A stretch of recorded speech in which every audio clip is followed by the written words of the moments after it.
All right, everybody. So I said that I would do a spoiler review, and this is what I'm doing right now. It's going to be a little less formal, a little less like the videos I normally do on my channel. And I have a special guest with me, Josh Wingard. You might remember him from my collaboration on Halloween. So here he is. What's up, Josh? Hey, how you doing?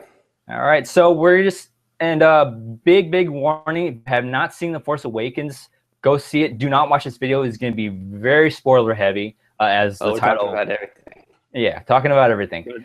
Yeah, so just gonna do right off the bat. I know we both have our own reviews up already, and so pretty much everybody knows that's seen our videos knows how we feel about the movie. But I just want to go ahead and just reiterate how our overall thoughts were on the movies. Yeah, my thoughts on the movie. I loved it. It was great. It was what I wanted Star Wars to be again. Mm-hmm.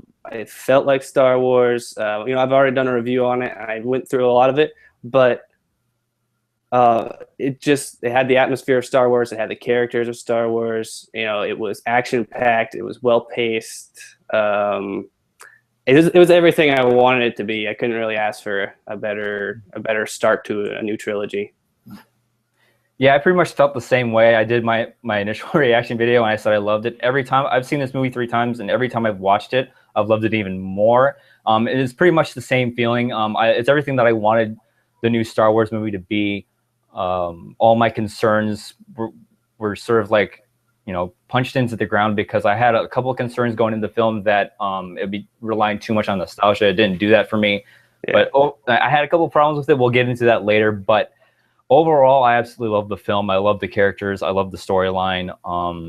And we'll get into more in depth later. So there's a couple of things I want to touch on. There's a lot of criticisms with this film that it's too close to the original trilogy. It seems like a lot of people are saying that it was just a rehash of A New Hope. And I just wanted to get your thoughts on that and what you felt about those criticisms.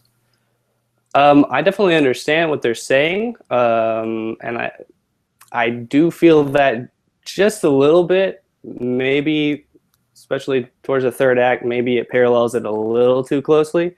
Mm-hmm. But overall, I think it's what it needed to be. You had to get the original fans. There had to be that amount of nostalgia in it to some point, and it's a safe move, but it's a needed move, because to launch off the new series, they needed those parallels, to make it feel like the world that we all remember. So that was one of the things I heard. It was like, oh, it's too safe. And my argument to that was that it had to be safe because there's a lot of people that still have a bad taste from the prequels, me included, and to me, it wouldn't have mattered. I just wanted this movie to be good, but I feel they couldn't take as many risks as they wanted to, because they had to relaunch and recapture fans of imagination again. And I think that Episode 8 will definitely take more risks. But for this one, they couldn't take too many, because if they risked and it just didn't work like they wanted it to, it mm-hmm. really would have crippled this trilogy. So I think that's just mainly the thing, because I told you before we came on this, I really want to defend the crap out of this film, because I love it. So it deserves it. Yeah. So and also I want to touch on a couple of the characters, because we can't all of our reviews, pretty much everybody that watches spoiler-free reviews is you can't talk too much about it, or else we'll spoil everything for them. Which is really hard. Yeah, it's really hard to talk about this movie without spoiling anything. So I'm going to start off with Finn. What were your overall thoughts on Finn, and where do you think we're going to go with him? He really surprised me. I was a little unsure, definitely with the trailers, where we were going to go with him. I got the whole stormtrooper that turns to the other side thing, but he surprised me. He had a lot more emotion, a lot more range than I was expecting. He was a really cool, fun character. I got on board with him almost right away. I mean, and he had a lot more humor than I was expecting. He was actually a really funny character. And I thought his those moments really worked really well. Yeah, he was definitely a pleasant surprise for me as well. Because the first moment you see him on screen, it's Finn.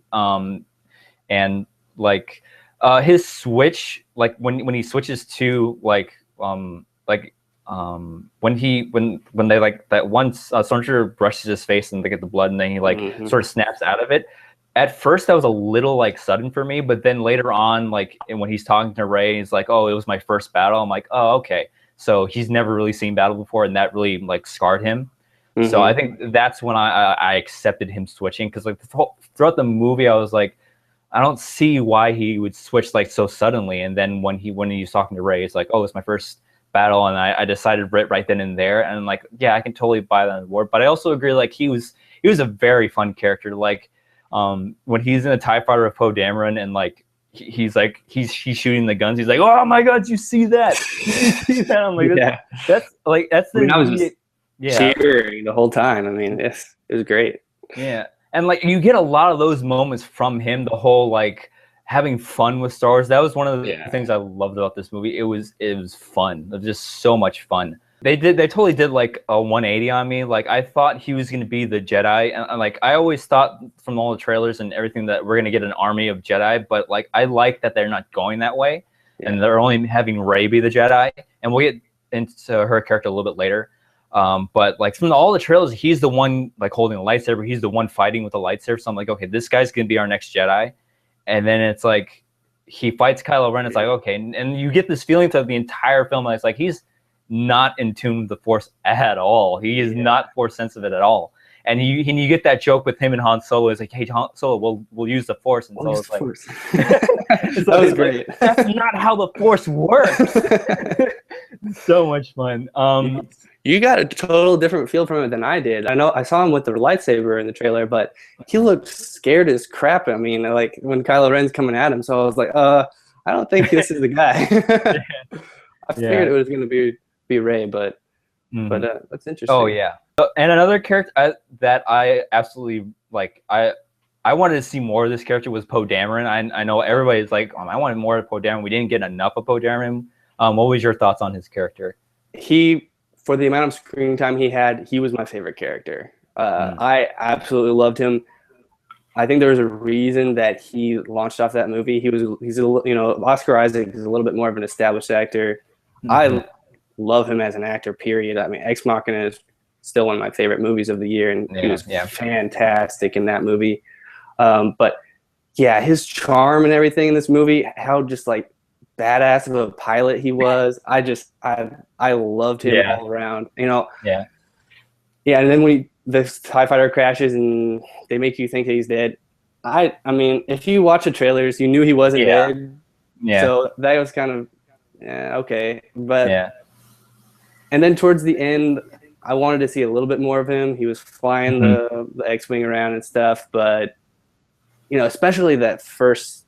The beginning of the movie, I loved him. His wisecracks to Kylo Ren. Oh yeah, that was I talk first. I loved all of that. That's something I liked. Like I was a little worried when you cracked that joke at first. I'm like, are we gonna get this? This is kind of humor we're gonna get, but then it continues on, and I accepted it after that point. It's like, so do I talk first or you talk first? And it's like, but like the humor is so like appropriate for this film. It's so like. Because I said in my review, like I wish it would have held back to maybe just a couple of characters, but it didn't bother me because each joke that each character was assigned, it was appropriate for that character. You didn't you didn't feel like it didn't fit that character, because there's a lot of humorous moments. There's a couple of humorous moments with Kylo Ren when he starts losing his temper and like destroying things. Oh yeah, I love that. It just fit his character so well. But yeah, like. Poe was like what I liked about Poe was like he says he's the best pilot, and like but that one tracking shot when like he's flying just wasting TIE fighters and like you see him, that's what I want to see. That's the qualifying shot right there. You're like, okay, yep, I believe it. Yeah, it's like Anakin Skywalker goes, oh yeah, Anakin's a great pilot, and like you only see two things of him. Like okay, he can fly a speeder, a big deal, but like Poe is like, okay, yeah, I believe him. I believe that he's the best star pilot in the galaxy. And and the chemistry between Finn and Poe was amazing. I love like in 4 seconds you believed like their chemistry, and like you believe that they were immediate friends, and like Yeah, Like, I love that. That was cool. yeah. So Do you get the feeling that he's kind of going to be the Harrison for the yeah, the Han Solo character going forward, because he has that kind of dry yeah. humor. Yeah, absolutely, absolutely. Because like that one scene when like Finn and Poe get reunite on the Resistance base, and he's like, "Oh man, Finn, thank you, you're good. Hey, that's my jacket." Like, he stops mid sentence to Yeah. to point out that's my jacket, and it's just I think that we're gonna get a lot more moments like that, and I can't wait to see like their like Finn and Poe's relationship like just blossom more, because what it seems to me like is like, since Rey is off with Luke. More about that later. I think that we're gonna get a journey, like a split, like we did in Empire, a split journey with Luke going off with Yoda, and then we have Han and Leia. I think we're gonna have two separate journeys in the next movie, and I think I'm really looking forward to seeing Poe and Finn just like with like their relationship more often. Yeah, that's really exciting. Did you actually hear that originally he was supposed to die? Yeah. I'm glad they didn't though. Yeah. They're like Oscar Isaac when he was talking to JJ, it was like, yeah, I kind of wish I didn't die, I think. And then he's like, okay, well, JJ actually rewrote it, I believe. They put him back in. Really glad they did that, because he's definitely one of my favorite characters. He was awesome. And we're talking spoilers. We have to talk about Han Solo. I mean, how great was Han Solo in this movie? Surprisingly good. If you saw my review, I talked about him for a few minutes, and he's the best he's been in probably like 10 years. Harrison Ford. I mean, he was actually trying. I couldn't believe it. He was, smiling, and he felt like Han Solo. Yeah. And he didn't feel like the same Han Solo. Yes, like, exactly. He did have a development. He felt like an older Han Solo that had seen some stuff in those 30 years that since we've seen him. Yeah. So yeah. He was really well developed. The banter between him and Chewie, like you like, it just added to the history of them, because like he's like, I'll talk. I love the jokes between them. It's like I'll talk my way out of it, like I always do, and he's like, yes, I do, every time. It's so funny, and like and you nailed it on the head. Like, it's a new Han Solo. It's like it's the same Han, but it's like a more matured like experience Han, like, because like in the earlier trilogy he's like, oh, okay, religions and ancient weapons are no good for a good blaster at your side, kid.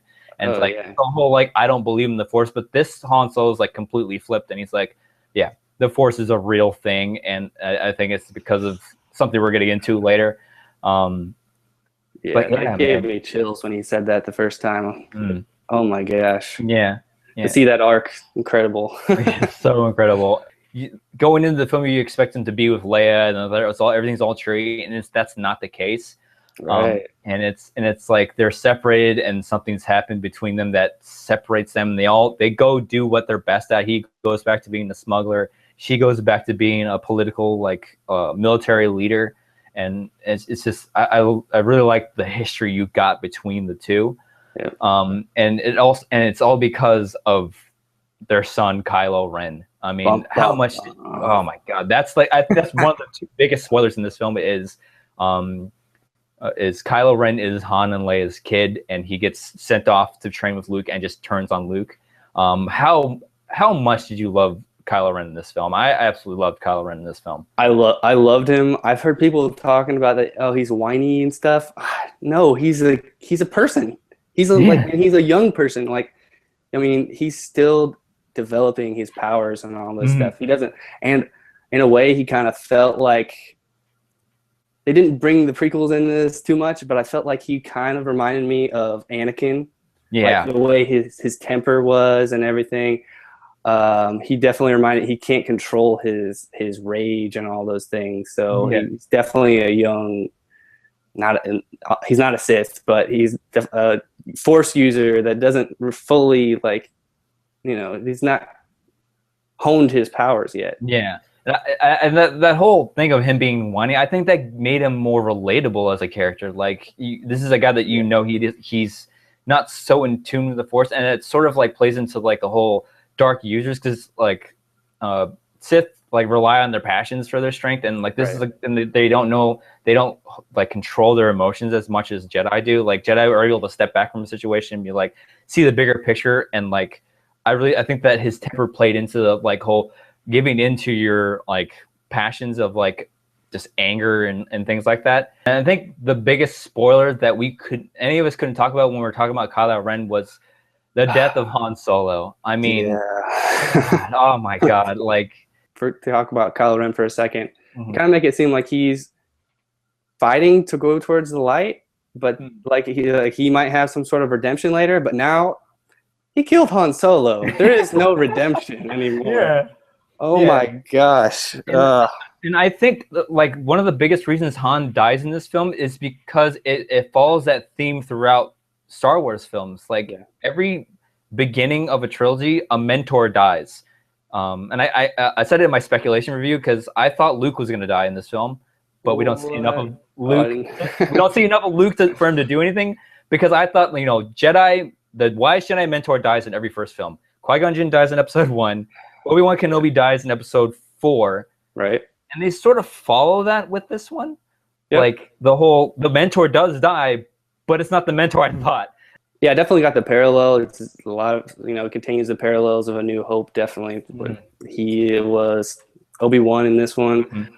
But, yeah, it was hard. It was hard to see that. And I hear a lot of people like, oh, man, I saw that coming a mile away. I'm like, like the whole the whole scene, like from the second Han steps onto the platform and the sun rays are coming into the room, and like, they're gonna do it, aren't they? Oh my God, I can't believe this. They're gonna do it. And like, there's a little bit of hope in the back of my brain, like they're not gonna do it.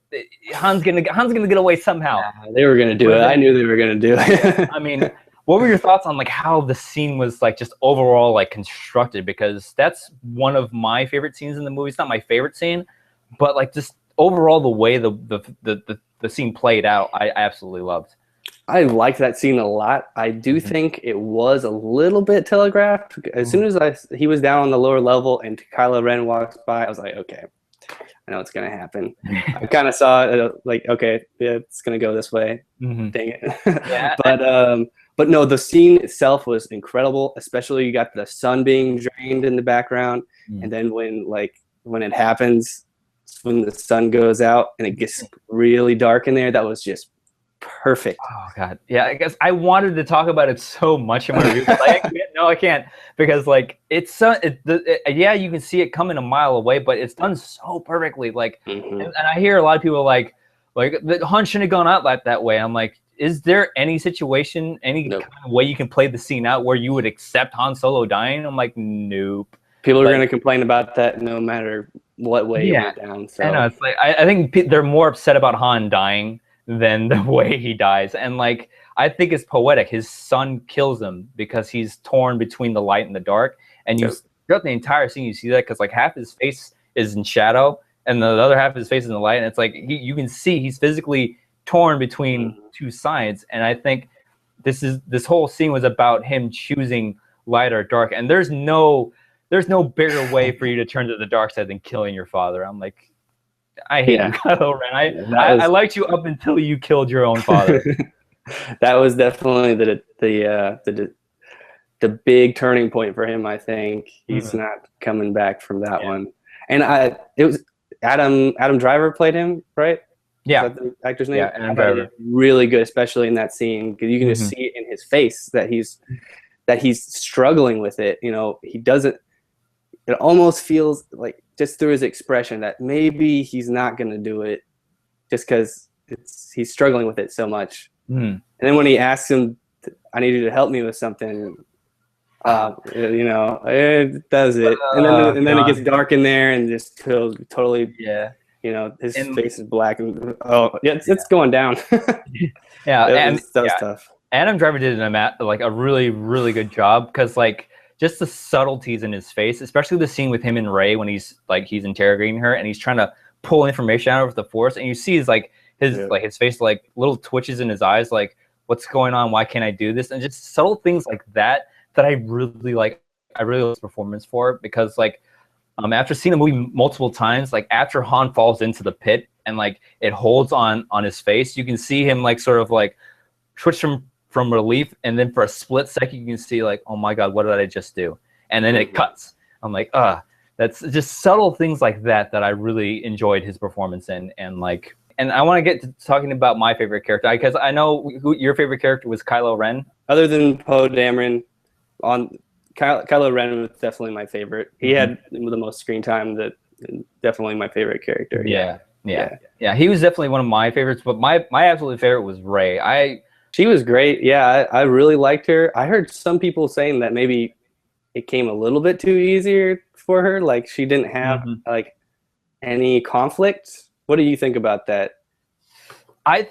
Her conflict to me was her accepting nobody was coming for her on the planet, because it's when she runs into what's her name, Maz Kanata. Right. I think when that's her realization when Maz Kanata like sort of reinforces that something that she already knows, and her conflict for me in the film was her accepting nobody's coming for her, because throughout the entire film she's like, I gotta get back home, my family's coming for me, I gotta get back home, my family's coming for me. I think that's my argument to the people, like she didn't have conflict. Like her I think everybody else's conflict in this movie is external. Right. Her conflict is internal. Besides, Kylo Ren's conflict is internal too. No, I pretty much agree with you. Yeah, that was her arc, definitely getting over that with her being left on that planet, and we still don't know, who left her on the planet. Yeah, we're gonna get to that on that later, but let's talk about that. Like she's definitely Force sensitive. Like she's so strong for the Force, and like people say like, oh, she takes control of the Force way too quickly, and I kind of like contribute to like. One, she's really, really strong with the Force, and Kylo Ren sort of like says that. It's like she's really strong with the Force, but she doesn't know it yet, and she sort of I kind of like see it as like a mutant discovering their powers for the first time, and like, and you see like she knows who Jedi are. She's heard of Jedi before, and like and like people are like, well, how does she know what a mind trick is? Maybe she's heard stories of Jedi mind tricks before, so she's like. I sense that I'm the Force. Let me try this out, because like it takes 3 times for it to succeed. She's like, I liked the first couple of times, like when she was resisting Kylo Ren and using the mind trick. I was even cool with that. That was a really good scene and really funny too. I do kind of agree that I think that maybe she was a little too powerful in the first movie. Like I think that maybe it progressed a little too fast. Even Luke, who is like supposed to be the most powerful Jedi, still had to go train with Yoda before. Yeah. I mean, he could barely lift up a rock in the second movie. So I think that I don't know, maybe for audiences they made it that way. I understand it, and I liked all the scenes where it was happening. But I do kind of think that maybe it progressed a little too fast. Yeah, and I do understand the whole, like, it's a little too quick for her to switch. But, like, again, I want to defend the crap out of this movie. But, like, you sort of see her, like, I think those scenes are her realizing she's Force sensitive and she can use the Force. But you can sort of see that, like, before, like, the Force has always been there for her, and like she's just now realizing that she's using it, because like the whole scene with her, she drifts the Millennium Falcon through the Jakku airspace, and it's like, that was so cool. It's like she's drifting the Millennium Falcon. Han Solo's never drifted the Millennium Falcon. But like you see that, like, with her conversation with Finn after they've gotten away from the TIE fighter, she's like. And Finn's like, how did you do that? She's like, I don't know. I've flown ships before, but nothing like that before. Right. And I contribute that to her being Force sensitive and not realizing she can use the Force yet. But I do agree that like it was a little sudden at first. Yeah. But like, I can go with it. It is the title of the movie. The Force awakening inside her. So I get that, and I went with it. Even the parts I thought it was a little too much. I still enjoyed it. And those lightsaber fights, we have to talk about the lightsaber fights in this movie. So good, so gritty, and so like dirty. Like yes. And I know a lot of people are like, oh, the lightsaber fights in the prequels are too choreographed. The lightsaber fights are kind of my favorite part about the prequels, and I know they're very choreographed. Yeah, I agree. And people are like, oh, it's this new movie. The lightsaber fights is so less choreographed. I'm like. it's choreographed, but it's choreographed in a way that make it seem like way more dirty and way more like yeah, it definitely felt more instinctive, even though it's obviously choreographed for that type of thing. Yeah. But I mean, you got trees falling around and all that stuff. That was such a cool touch. Cool. I love that. Yeah. But yeah, real sparks too. Like, wow. I love that he did that. I love that. Yeah. But yeah, it felt real. It definitely felt more like the lightsaber fights you saw in Empire and Return of the Jedi, where they don't know how to use their weapons as well as they did in the prequels, where they had all this training. This is probably the only time I'm going to defend the prequels is with the lightsaber fights. It's a different time. These are people that have been training their entire lives with lightsabers, so they're obviously going to know. Yeah, since very little childhood, they've been training with lightsabers, so they obviously know certain styles and certain moves that normal people aren't going to do, because it seems rehearsed, because that's the time. These are people that have trained and know the ways of the Force. And then you fast forward to A New Hope. Luke's never trained with a lightsaber before. He's got very minimal training, and you see that a glimpse of the prequels when he's training with the training orb. The orb, the orb. He goes, he's very calculated in that movement. I'm like, that's something a Jedi would do. But then when he gets to the fight with Vader and Empire, it's very unchoreographed because he doesn't know how to wield a lightsaber as well as Jedi did back then. That's the only time you're going to hear me defend the prequels is the lightsaber fights. Oh, right out of left field, but we forgot to mention that scene when Poe Dameron tries to shoot Kylo Ren and he stops the laser. How amazing was that? That was like, okay, this movie is awesome. I know I'm gonna love this. Right there, that was like the qualifier for the movie. I was like, okay, I'm in. I mean, I never talk in movies. I'm so quiet. Talking during movies is like one of my biggest pet peeves. When that happened, I'm like, what? That's awesome. I actually said that out loud. Yelled in the theater in that. So it's just something. If that's what we're gonna get from these prequels or from these new movies, it's like you've seen things like that happen with the Force before, but never anything to that magnitude.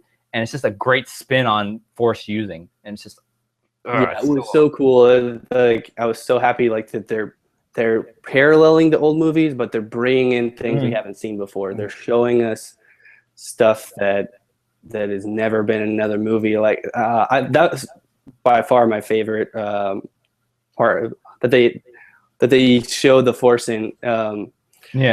Man, that was incredible. Let's go ahead and move on with like the one thing that everybody is asking is Luke Skywalker in this film? Well, he is. He is for 30 seconds. I mean, what are your thoughts on this? Like, oh God. When you're getting towards the end of the movie and he's still not there, I was like, okay, I know I have a feeling where this is gonna go. And then when we see him, it was so awesome just to see him. I can't complain. Honestly, I didn't have a problem with the way they showed him. Just seeing him the way that he was and knowing that we're going to get so much more in the next one, that's enough for me. I mean, the Star Wars geek in me wanted to see Luke Skywalker comes to the rescue scene. But I understand why they left him for the last 30 seconds of the film, because if you plop Luke into the middle of this film, that's all you're going to care about. He's going to overshadow everybody in this movie because it's Luke Skywalker, and it's a Luke Skywalker has been training in the Force for 32 years. I mean, how the hell do you beat that? And that's what the whole movie is about. The whole movie is about finding Luke. From the very opening crawl, I was in this movie. It's like Luke Skywalker has vanished. I'm like, okay, yes, I'm in. Yep. I'm in. Let's go. Was that not the best crawl? I think that's the best crawl ever. I think it's my favorite crawl. There's no mention of trade disputes or anything, no convoluted Senate Republic nonsense, no separatist army or anything. It's Luke Skywalker is missing. That's all I needed to read. I'm like, yes, this is the universe I want to see. Yeah, it's not convoluted. It's not too much. It's like, okay, hook. You get just enough. This is what you need. Now just watch the movie. It was perfect. It's great. But having Luke not in the film leads to the question of, do you think Rey is Luke Skywalker's child? Yes. Especially after seeing it the second time, I picked up on a couple of things that I didn't see before. So little lines of dialogue and stuff. I wasn't sure when I watched it the first time. I was like, okay, maybe. And then I watched it the second time, and I'm like, okay, I noticed this. And like when Maz Kanata and Harrison Ford are talking at the table, and he's like, who's the girl? And then it just cuts. Like you don't hear what it is. And then Yep. And then also the scene when the guy is telling Kylo Ren, the BB-8 escaped with the girl, and we're like, who's the girl? Like, I absolutely think he knows whoever it is.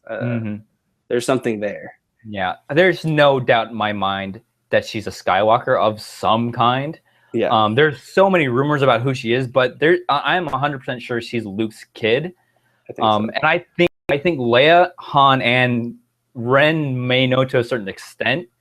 I think he might sense that there's something about her. I don't know if he knows 100% that she's a Skywalker, but I watching it multiple times, you pick up on little like little subtleties of when Han looks at her a certain way, and when they cut out, when he's talking to Maz Kanata, and they cut the scene short. Yep. You definitely start picking up like Han knows. I mean, the reason, and I think like the whole conversation when he's like, "Hey, I got a job for you," the whole him offering a job, and it's like, I think this is like, hey, I don't want her going away. I want to keep her with her family and not have her tempted by the dark side. I totally think Han knows, but like there's the issues that a lot of people have with the movie is Starkiller Base, and I know I think we're all in agreement that like Starkiller Base was just basically a third Death Star. I mean, what are your thoughts on that? Yeah, no, I said it in my review too. It was a Death Star 3.0. I did think it was a little too similar.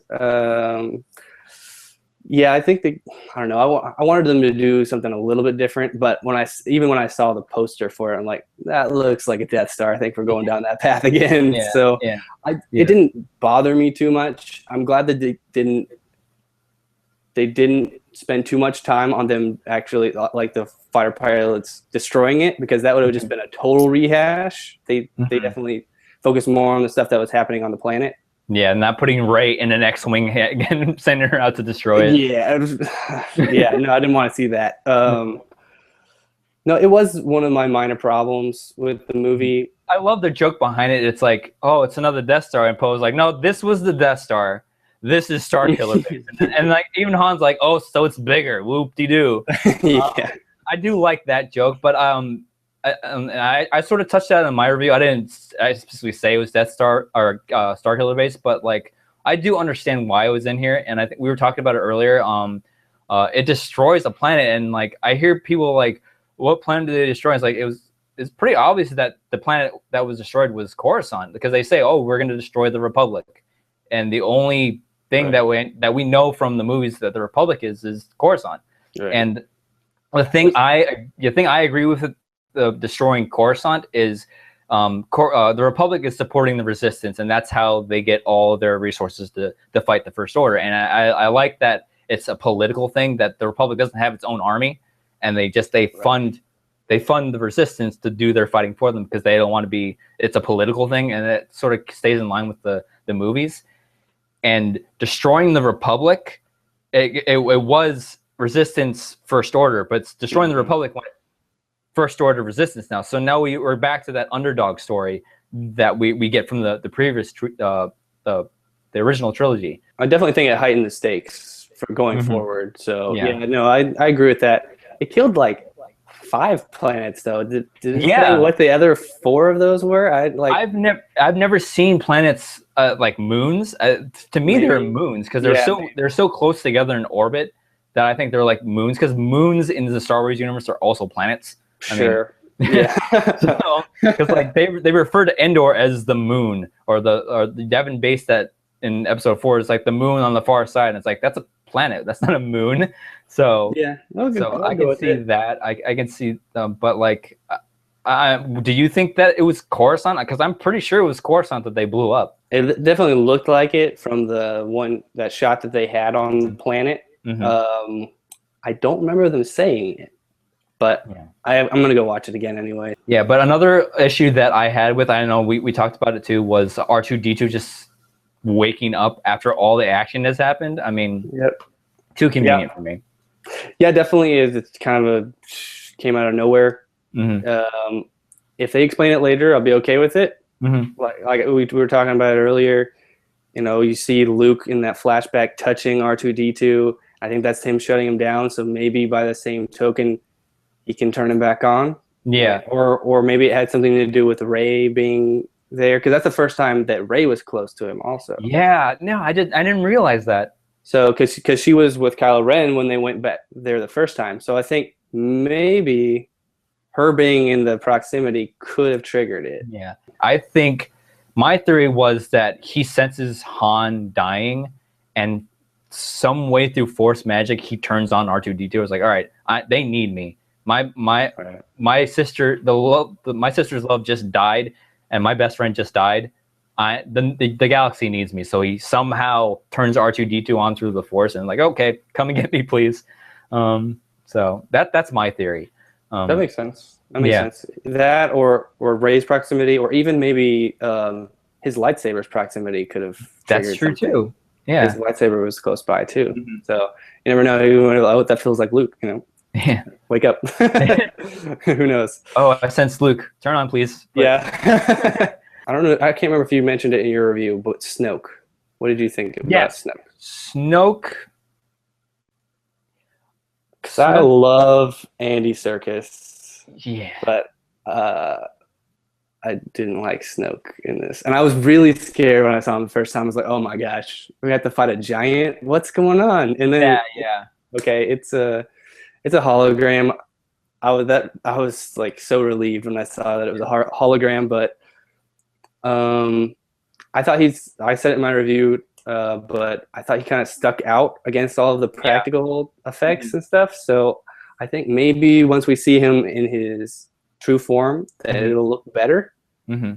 But I'm not quite sure why they made him a fully CGI character. I couldn't. Yeah.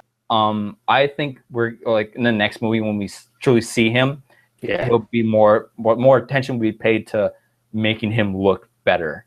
But yeah, I certainly hope so. Yeah, I definitely think that they'll probably, once he gets more screen time, they'll probably focus a little bit more on him. Mm-hmm. And I think they were trying to kind of hide it because they kept him in this dark room, but it was still pretty noticeable. Yeah, I do like that he makes himself a giant hologram. And it's just like him like looking down on his servants. Yeah, no, once I realized it was a hologram, I was totally cool with that. I was like, he's like trying to present this persona that he's like this god over everybody. Like it's almost like a Hitler type of thing. Like he's hovering over everybody. But the look of Snoke, I really like the look of Snoke because like his face is like half gone. I think that's why he had his character. The other big thing that I've heard about him is that maybe he's Darth Plagueis. Yes. What do you think about that? I think he might. I think he might be. I'd be down with it if they explain that. But yeah, I definitely heard a lot of rumors that he's Plagueis. If it turns out to be Plagueis, on board with it. If it happens to be a new character, I'm on board with it because I do want new characters. But like if there happens to be Plagueis, I'm okay with it. Because I don't think even that many people know about Plagueis. So like unless you're a big Star Wars fan, you probably don't know who Plagueis is anyway. Mm-hmm. Yeah. So, we'll see. So I think that's it. I think we went over everything. Yeah. Overall thoughts. Great movie. Go see it. I'm gonna go see it. Yeah. Probably at least a couple more times. Probably. I've seen it 3 times. I'm gonna go see it again on Christmas with my family. And I said it in my review. You don't have to be the biggest Star Wars fan to see this movie. Not at all. You can go into this movie not seeing the previous movies because it is a well constructed enough film to be its own film. You'll appreciate it more if you see the previous movies, but you can totally see this movie by itself. Oh yeah, it has a lot of depth if you watch the other ones, but definitely it's still a good jumping off point if you like this is your first movie. I mean, it'll get you into Star Wars for sure. Oh, yeah, definitely. So yeah, I'm gonna go see it more times. I strongly encourage everybody else to go see it multiple times. I'm sort of like the shepherd to get people into the theaters to beat Avatar. I wanted to beat Avatar so bad. Please make it beat Avatar. Please make it be that good, because like just to show how much I'm gonna see this movie. I saw Phantom Menace when I can't remember. I was like 13 or 14 when Phantom Menace came out. I saw it 12 times in theaters. Oh my gosh. So that's I have to see this movie at least 12 times to redeem myself as a film, like a film lover. Like, the good thing about it is that I think it gets better. Like the second time, it was even better than the first time I saw it, because I was picking up on all these little nuances and stuff that JJ had been put in it, that you just like. There's so much happening that you just can't pick it all up in the first viewing. So. Yeah, it's definitely one that's got that rewatchability for sure, and I can't wait to go back again. Yeah, one thing we forgot to talk about, I can't believe we glossed over this. BB-8. Oh, BB-8. BB-8. Oh my god, I love BB-8. So dude, good. He's awesome. He's almost better than the other characters. Yeah, I know. Like, how do you get emotion out of a ball? Like that just blew my mind. Like all the core droids in all the films. You can say whatever you want about the prequels. The core, like R2-D2, C-3PO, they give you so much emotion, just like, especially R2, like, and that is something that they did very well in this movie. Like, BB-8 is amazing. I mean, I don't know, like, I immediately went out and I hadn't even seen the film already. I bought the little toy, and I love this thing even more just because of the character of BB-8. Like, I was thinking about going to buy that thing after I saw the movie. I was like, he was so cool. Seriously, this thing, all you do is control it with your phone.